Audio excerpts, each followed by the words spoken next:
میرا گمان ہے واللہ عالم، میں نے کہا تھا ان باتوں میں اختلاف کی گنجائش ہے، یہ کوئی میں قرآن و حدیث کی روح سے نہیں کہہ رہا ہوں، لیکن جو میرا مشاہدہ ہے افغانستان کی تقسیم ہو جائے گی، پختون حصہ جو ہے پاکستان کے ساتھ ملے گا، اور یہ یہاں پر وادی سندھ جس کو اقبال نے کہا ہے کارواں زیں وادی دور و دراز آیت بروں، اس یہاں پر خلافت علی منہاج النبوہ کا نظام قائم ہوگا اور یہاں سے فوجیں چلیں گی، نمبر ایک۔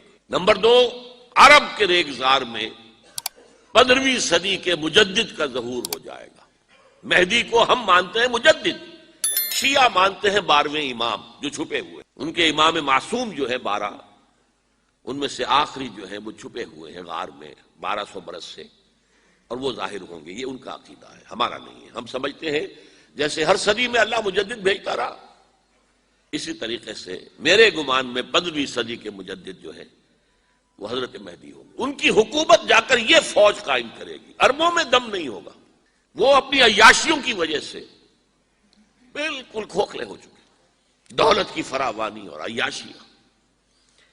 یہ بھی سننے میں آتا ہے دروغ برگردن راوی کہ اگر کوئی فوجی قافلہ ان کا چل رہا ہوتا ہے تو وہ بجائے ٹرکوں میں بیٹھنے کے وہ اپنی کاروں میں بیٹھ کے ساتھ ساتھ چلتے ہیں، وہ ٹرک خالی چل رہے ہوتے ہیں، ٹرک کی سختی جو ہے، سخت سیٹ جو ہے برداشت کرنا ان کے بس کا روگ نہیں ہے۔ یطیعون للمہدی یعنی سلطان ہو، اس کی حکومت کو مستحکم کریں۔ پھر حضرت مہدی کی طرف سے شروع ہوگا معاملہ جہاد، اور یہ سارا جو ملک چھوٹ ہم مسلمانوں کے ہاتھ سے نکل گئے تھے یہ واپس لے گے۔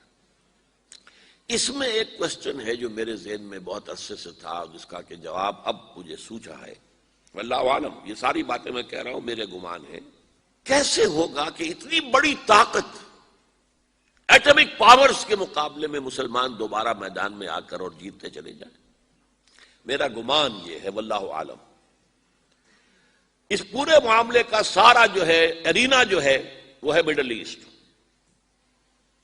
یورپ، جس میں حدیث میں آیا ہے کہ رومی عیسائی 80 جھنڈوں تلے تم پر حملہ کریں گے اور ہر جھنڈے کے نیچے 12,000 فوج ہوگی، 10 لاکھ۔ اور مجھے حال ہی میں معلوم ہوا ہے کہ آج کل جو ایک ڈویژن ہوتا ہے وہ 12,000 کا ہوتا ہے، تو 80 ڈویژنز آرمی آئے گی۔ لیکن معلوم ایسا ہوتا ہے کہ روس، چائنا، جاپان اور میرے خیال میں انڈیا بھی، یہ نیوٹرل رہیں گے، نمٹ لو آپس میں۔ تو ابراہیمی قوموں کا جھگڑا ہے نا کہ فلسطین کس کا ہے، مسلمان کہتے ہیں ہمارا ہے، یہودی کہتے ہیں ہمارا، عیسائی کہتے ہیں ہمارا، تو نمٹ لو، سیٹل یور سکورز، لیکن کوئی ویپنز آف ماس ڈسٹرکشن استعمال نہ ہو۔ اگر وہ ہوئے تو پھر ہم میدان میں آ جائیں گے۔ میرا گمان یہ ہے کہ ویپنز آف ماس ڈسٹرکشن استعمال نہیں کر سکیں گی مغربی طاقتیں، اور پھر جنگ کے اندر مسلمانوں کے ساتھ جیتنا ان کے لیے ممکن نہیں ہے۔ جن کو موت عزیز ہے، منحصر مرنے پہ ہو جس کی امید نا امیدی اس کی دیکھا چاہیے، اور وہ مرنے کو تیار نہیں ہے۔ وہ تو 40,000 فٹ کی بلندی سے ڈیزی کٹر پھینک سکتے ہیں، نیچے نہیں آئیں گے۔ اور جب نیچے کچھ اتنے تھے تو جو حشر کیا تھا، تو جو بات کہی تھی رمزفیلڈ نے، ویری ٹینیشیس فائٹرز، یہ افغان والے جو ہیں یہ تو چمٹ جانے والے ہیں، یہ ایسے جنگجو ہیں، ان سے جان چھڑانی مشکل ہے، جن کے لیے موت سب سے بڑی کامیابی ہے۔ شہادت مطلوب و مقصود مومن نہ مال غنیمت میں کشور کشائی، مسلمانوں کا مقابلہ کر سکیں گے، یہ ہے میرا گمان، واللہ اعلم۔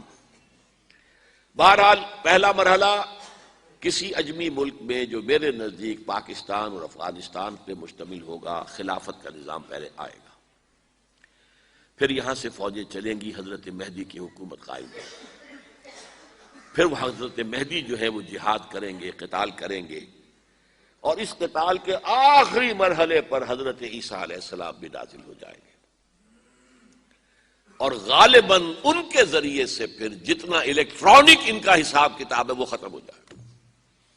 حضور نے فرمایا ان کی آنکھوں میں ایسی تاثیر ہوگی جہاں تک نگاہ جائے گی یہودی پگھل جائیں گے، کوئی بہت بڑا لیزر ہوگا اور ظاہر بات ہے کہ ان کے یہ ہتھیار جو ہے ان کا مقابلہ تو مسلمان نہیں کر سکتے، اور نہ ابھی آپ کو 100 برس بھی یہ سوچ سکتے ہیں کہ کوئی مسلمان ملک اتنی ترقی کر سکتا ہے کہ ان کے مقابلے میں پہنچ جائے ان ہتھیاروں کے معاملے میں۔ تو یہ اصل میں جو شخص سراپا معجزہ تھا، حضرت عیسیٰ جو ہے سراپا معجزہ، پیدائش معجزہ، آسمان پر اٹھایا جانا معجزہ، خلق حیات، بنایا مٹی کا پرندہ پھونک ماری اڑنے لگا، احیاء موتا، مردہ کو کہا اٹھو قم باذن اللہ، وہ اٹھ گیا چلنے لگا، مادرزاد اندھے کے آنکھ پر ہاتھ پھیری اور اس کو آنکھیں اللہ نے دے دی، کوڑھی کے جسم پر ہاتھ پھیرا اور کوڑ صاف۔